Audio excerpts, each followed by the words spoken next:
My dear students, welcome to my channel Alpha Knowledge Box. इस video में आज हम केंद्रीय विद्यालय के कक्षा 7 हिंदी के पीरियोडिक टेस्ट फर्स्ट के क्वेश्चन पेपर को डिस्कस करने वाले हैं और ये क्वेश्चन पेपर 2022-23 का है। सबसे पहले क्वेश्चन अपठित बोध से है और प्रश्न नंबर 1 है, निम्नलिखित गद्यांश को ध्यानपूर्वक पढ़कर दिए गए प्रश्नों के उत्तर दो। चलिए पहले गद्यांश को पढ़ते हैं, उसके बाद इसमें दिए हुए प्रश्नों के उत्तर को देखेंगे। परिश्रम उन्नति का द्वार है। मनुष्य परिश्रम के सहारे ही जंगली अवस्था से वर्तमान विकसित अवस्था तक पहुंचा है। उसी के सहारे उसने अन्न, वस्त्र, घर, मकान, भवन, ये बांध, पुल, सड़कें आदि बनाई हैं। तकनीकी का विकास किया, जिसके सहारे आज यह जगमगाती सभ्यता चल रही है। परिश्रम केवल शरीर की क्रियाओं का ही नाम नहीं है, मन तथा बुद्धि से किया गया कार्य भी परिश्रम कहलाता है। हर श्रम में बुद्धि तथा विवेक का पूरा योगदान रहता है। परिश्रम करने वाला मनुष्य सदा सुखी रहता है। परिश्रमी व्यक्ति का जीवन सदा स्वाभिमान से पूर्ण रहता है। वह स्वयं अपने भाग्य का निर्माता होता है, उसमें आत्मविश्वास होता है। परिश्रमी किसी भी संकट को बहादुरी से झेलता है तथा उससे संघर्ष करता है। परिश्रम कामधेनु है, जिससे मनुष्य की सब इच्छाएं पूरी हो सकती हैं। मनुष्य को मरते दम तक परिश्रम का साथ नहीं छोड़ना चाहिए। जो परिश्रम के वक्त इनकार करता है वह जीवन में पिछड़ जाता है। इस पूरे गद्यांश में परिश्रम से होने वाले फ़ायदे और उसके महत्व को समझाया गया है। चलिए अब देखते हैं इससे किस तरह के प्रश्न पूछे गए हैं। गद्यांश से 1, 2, 3, 4, 5 प्रश्न पूछे गए हैं और सभी प्रश्न MCQs टाइप के हैं। पहला प्रश्न है, वर्तमान विकसित अवस्था तक मनुष्य कैसे पहुंचा? पहला ऑप्शन है आत्मविश्वास से, दूसरा जंगल से, तीसरा बुद्धि से और चौथा परिश्रम से। गद्यांश की पहली लाइन में देखिए, परिश्रम उन्नत का द्वार है। मनुष्य परिश्रम के सहारे ही जंगली अवस्था से वर्तमान विकसित अवस्था तक पहुंचा है, इसलिए यहाँ पर आंसर हो जाएगा परिश्रम से। अर्थात पहले प्रश्न का उत्तर है घ, परिश्रम से। दूसरा प्रश्न है, मन तथा बुद्धि से किया जाने वाला कार्य क्या कहलाता है? नंबर 1 विवेक, नंबर 2 श्रम, नंबर 3 क्रियाएं और नंबर 4 परिश्रम। गद्यांश में यहाँ पर देखिए, मन तथा बुद्धि से किया गया कार्य भी परिश्रम कहलाता है, इसलिए उत्तर हो जाएगा मन तथा बुद्धि से किया गया कार्य परिश्रम कहलाता है। प्रश्न 3, परिश्रमी व्यक्ति के कौन कौन से गुण होते हैं? पहला आत्मविश्वासी होता है, दूसरा स्वाभिमानी होता है, तीसरा स्वयं अपने भाग्य का निर्माता होता है या फिर उपयुक्त सभी। गद्यांश में देखिए, परिश्रमी व्यक्ति का जीवन सदा स्वाभिमान से पूर्ण होता है, यानी वो स्वाभिमानी होता है, अपने भाग्य का निर्माता होता है और तीसरा उसमें आत्मविश्वास होता है, यानी वो आत्मविश्वासी होता है। इसलिए यहाँ पर घ उत्तर यानी उपयुक्त सभी ऑप्शन सही हैं। प्रश्न 4, कौन जीवन में पीछे रह जाता है? क, जो परिश्रम करता है, ख, जिस पर संकट आते हैं, ग, जिसकी इच्छा पूरी नहीं होती या फिर घ, जो परिश्रम नहीं करता है। गद्यांश की सबसे अंतिम लाइन में देखिए, जो परिश्रम के वक्त इनकार करता है वह जीवन में पिछड़ जाता है, इसलिए यहाँ पर सही उत्तर होगा जो परिश्रम नहीं करता है। गद्यांश का अंतिम और 5वां प्रश्न है, मनुष्य परिश्रम से क्या बनाता है? गद्यांश की दूसरी लाइन देखिए, उसी के सहारे उसने यानी परिश्रम के सहारे उसने अन्न, वस्त्र, घर, मकान, भवन, ये बांध, पुल, सड़कें आदि बनाई है, यानी सभी कुछ परिश्रम के द्वारा ही बनाया गया है। इसलिए यहाँ पर घर, बांध, पुल सभी सही हैं, इसलिए इस प्रश्न का सही उत्तर होगा सभी। अब प्रश्न व्याकरण से है। इसमें प्रश्न नंबर 2 है, जातिवाचक संज्ञा के 2 शब्द लिखे, यानी जातिवाचक संज्ञा के 2 उदाहरण लिखने हैं। जातिवाचक संज्ञा ऐसी संज्ञा होती है जो किसी संज्ञा की जाति का बोध कराती है। जैसे हम कहें लड़की, तो ये सभी तरह की लड़कियों का बोध करा रहा है। पुस्तक बोलें तो पुस्तक का मतलब है सभी तरह की पुस्तकें। जानवर बोलें तो सभी तरह के जानवर, और अगर नदी बोलें तो इसका मतलब है सभी तरह की नदियों की बात की जा रही है। इस तरह से जातिवाचक संज्ञा में आप बच्चा, जानवर, नदी, अध्यापक, लड़की, लड़का, पुस्तक, कोई भी 2 शब्द लिख सकते हैं। प्रश्न 3, भूखे प्यासे में कौन सा समास है? यहाँ पर ये जो आपको चिन्ह दिखाई दे रहा है, इसे सामासिक चिन्ह कहते हैं और इसका अर्थ होता है और। यहाँ पर भूखे प्यासे का अर्थ है भूखे और प्यासे, यानी भूखे और प्यासे दोनों को सामान्य विशेषता दी जा रही है। ऐसे शब्द जब दोनों शब्दों को सामान्य विशेषता दी जाती है तो हम इस तरह के समास को द्वंद्व समास कहते हैं, इसलिए भूखे और प्यासे में द्वंद्व समास है। अगला प्रश्न है, निम्नलिखित शब्दों में से दो दो पर्यायवाची लिखिए। पहला शब्द है नदी और दूसरा है पर्वत। इन दोनों के पर्यायवाची दो दो लिखने हैं। यहाँ पर मैंने तीन तीन लिखा है। आपसे जितने पूछे जाएं उतने लिखेगा। नदी का पर्यायवाची है सरिता, आप सरी भी लिख सकते हैं, तटनी और तरंगणी। इसी तरह से पर्वत का पर्यायवाची शब्द है पहाड़, शिखर, नग। इनमें से आपको दो दो लिखने हैं। प्रश्न 5 मिलान करें। पहला शब्द है संभ्रांत, दूसरा चंचल, तीसरा समतल, चौथा मूसलाधार।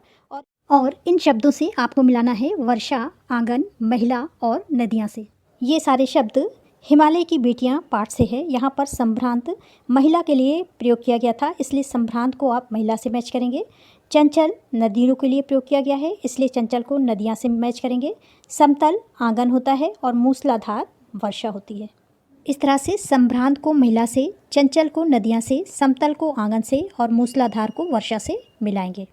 प्रश्न 6 निम्न विशेषण शब्दों के सामने उसके विशेष लिखे। विशेषण शब्द ऐसे शब्द होते हैं जो किसी दूसरे शब्द की विशेषता को बताते हैं, और विशेष वो शब्द होते हैं जिसकी विशेषता बताई जाती है। यहाँ पर संभ्रांत और मूसलाधार लिखा हुआ है। संभ्रांत महिला की विशेषता को बता रहा है, इसलिए यहाँ पर आप महिला लिखेंगे, और मूसलाधार वर्षा की विशेषता को बता रहा है, इसलिए यहाँ पर आप वर्षा लिखेंगे। कहने का अर्थ ये है कि संभ्रांत का विशेष महिला हो जाएगा और मूसलाधार का विशेष वर्षा हो जाएगा। प्रश्न नंबर 7 जिस प्रकार काठ और पुतली दो शब्द जोड़ने से कठपुतली बना, ठीक इसी प्रकार सोन शब्द में अन्य शब्द जोड़कर दो नए शब्द बनाइए। तो यहाँ पर आप सोन के साथ पापड़ी जोड़ करके सोन पापड़ी बना सकते हैं, और सोन के साथ हलवा जोड़ करके सोन हलवा बना सकते हैं। अब प्रश्न आपकी बसंत पाठ्यपुस्तक से हैं। प्रश्न 8 निम्नलिखित पद्यांश को ध्यानपूर्वक पढ़कर दिए गए प्रश्नों के उत्तर दो। पद्यांश का अर्थ होता है किसी कविता का छोटा सा अंश। ये कविता आपकी पाठ्य पुस्तक की है। कविता है, ऐसे थे अरमान की उड़ते, नीले नभ की सीमा पाने, लाल किरण सी चोंच खोल, चुगते तारक अनार के दाने। पद्यांश से भी बहुविकल्पी प्रश्न पूछे गए हैं, यानी MCQ टाइप क्वेश्चन पूछे गए हैं। इसमें पहला प्रश्न है, कवि एवं कविता का नाम लिखे। कविता का नाम है हम पंछी उन्मुक्त गगन के, और कवि का नाम है शिव मंगल सिंह सुमन। दूसरा प्रश्न है, पक्षियों की अभिलाषा क्या है। पहला है आकाश की सीमा तक उड़ने की, दूसरा आकाश में गीत गाने की, तीसरा मीठे फल खाने की, और चौथा है कनक कटोरी में मैदा खाने की। यहाँ पर कहना गलत लिखा हुआ है, इसका सही ऑप्शन होगा आकाश की सीमा तक उड़ने की। तीसरा प्रश्न है, नभ का पर्यायवाची लिखो। पहला है आकाश, दूसरा पर्वत, तीसरा पत्थर और चौथा नदी। नभ का पर्यायवाची होता है आकाश। चौथा प्रश्न है, पंछी कहाँ का जल पीना पसंद करते हैं। नदी व झरने का जल, वर्षा का जल, नल का जल, या फिर पिंजरे में रखी कटोरी का जल। इसका सही उत्तर है नदी व झरनों का जल। प्रश्न 5 ये गद्यांश का अंतिम प्रश्न है। बंधन किसका है।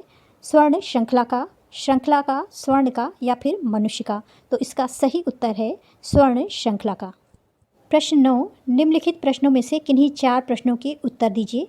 ये सारे प्रश्न भी आपकी पाठ्य पुस्तक से हैं। इसमें पहला प्रश्न है, सिंधु और ब्रह्मपुत्र की क्या विशेषताएं बताई गई हैं। ये दोनों नदियाँ महानदी हैं। इसमें बहुत सारी नदियाँ आकर के मिलती हैं। प्राकृतिक और भौगोलिक रूप से ये बहुत महत्वपूर्ण हैं, और इसके साथ साथ ये पूजनीय भी हैं। उत्तर में आप लिख सकते हैं, इनकी विशेषताएं इस प्रकार हैं। पहली, सिंधु और ब्रह्मपुत्र ये दोनों ही महानदी हैं। दूसरा, इन दोनों महानदियों से सारी नदियों का संगम होता है। तीसरा, ये भौगोलिक और प्राकृतिक दृष्टि से बहुत महत्वपूर्ण नदियां हैं। और अंत में आप लिखेंगे, ये दोनों ही पौराणिक नदियों के रूप में विशेष पूजनीय व महत्वपूर्ण है। अगला प्रश्न है, कठपुतली को गुस्सा क्यों आया। यहाँ पर आप लिख सकते हैं कि कठपुतली को गुस्सा इसलिए आया क्योंकि वो हमेशा धागों से बंधी रहती थी और दूसरों के इशारों पर नाचती थी। वो किसी भी काम को करने के लिए स्वतंत्र नहीं थी, यानी पराधीन थी। उत्तर में आप लिख सकते हैं, कठपुतली को गुस्सा इसलिए आया क्योंकि वो धागों से बंधी हुई पराधीन है और वह स्वतंत्रता की इच्छा रखती है। इसके साथ ही साथ आप अगर और लिखना चाहें तो इसमें 1-2 वाक्य और जोड़ सकते हैं, जैसे वो धागों में बंधे रहने के कारण दूसरों की इच्छा के अनुसार नाचती थी, अपनी इच्छा अनुसार वो कुछ भी नहीं कर सकती थी। अगला प्रश्न है, मिठाई वाला अलग अलग चीज़ें क्यों बेचता था और वह महीनों बाद क्यों आता था। मिठाई वाला अलग अलग चीज़ें इसलिए बेचता था क्योंकि वो चाहता था कि उसकी एक जैसी चीज़ें खा करके बच्चे ऊब ना जाएं। जिस तरह से हम एक तरह की चीज़ें खाते खाते ऊब जाते हैं, और वो महीनों बाद इसलिए आता था जिससे वो बार बार आए तो बच्चे उससे मिलने के लिए उत्साहित रहें, यानी उससे मिलने पर खुश हों। उत्तर में आप लिख सकते हैं, बच्चे एक चीज़ से ऊब ना जाएं इसलिए मिठाई वाला अलग अलग चीज़ें बेचता था। बच्चों में उत्सुकता बनाए रखने के लिए वह महीनों बाद आता था। साथ ही चीज़ें ना मिलने से बच्चे रोएं, ऐसा मिठाई वाला नहीं चाहता था। अगला प्रश्न है, खिलौने वाले के आने पर बच्चों की क्या प्रतिक्रिया होती है? उत्तर में आप लिख सकते हैं, खिलौने वाले के आने पर उसके मधुर आवाज़ से निकट के मकानों में हलचल मच जाती। बच्चे पुलकित होते यानी खुश हो जाते। वे पैसे लेकर मोल भाव करने लग जाते और खिलौने लेकर फिर उछल कूद करने लगते। प्रश्न 9 का अंतिम प्रश्न है, काका कालेलकर ने नदियों को लोक माता क्यों कहा है? इसका उत्तर है, नदियों को लोक माता कहने के पीछे काका कालेलकर का नदियों के प्रति सम्मान है, क्योंकि ये नदियाँ हमारी आरंभिक काल से ही माँ की भांति भरण पोषण करती आ रही हैं। ये हमें पीने के लिए पानी देती हैं, तो दूसरी तरफ इसके द्वारा लाई गई उपजाऊ मिट्टी खेती के लिए बहुत उपयोगी होती है। अब प्रश्न बाल महाभारत कथा से हैं। प्रश्न 10, निम्नलिखित प्रश्नों में से किन्हीं 3 प्रश्नों के उत्तर दीजिए। यहाँ पर कुछ प्रश्न दिए हुए हैं, इनमें से आपको 3 प्रश्नों के उत्तर देने हैं। पहला प्रश्न है, भीष्म पितामह कौन थे? उत्तर में आप लिखेंगे, भीष्म पितामह गंगा और राजा शांतनु के 8वें पुत्र थे, जिनका नाम देवव्रत था, जो आगे चलकर भीष्म पितामह के नाम से विख्यात हुए। दूसरा प्रश्न है, केवट राज की राजा शांतनु से क्या शर्त थी? इसका उत्तर है, केवट राज की शर्त थी कि राजा शांतनु के बाद हस्तिनापुर का राज सिंहासन सत्यवती के पुत्र को मिले। अगला प्रश्न है, देवव्रत किसके पुत्र थे? इसका उत्तर है, देवव्रत गंगा और राजा शांतनु के पुत्र थे। अगला प्रश्न है, पैदा होते ही गंगा अपने पुत्रों के साथ क्या करती थी? ये प्रश्न पत्र का अंतिम प्रश्न है। इसका उत्तर है, पैदा होते ही गंगा अपने पुत्रों को नदी की बहती हुई धारा में फेंक दिया करती थी। This is the end of video. Thanks for watching. अगर आपको ये वीडियो अच्छी लगी हो तो मेरे चैनल को लाइक, शेयर एंड सब्सक्राइब करें।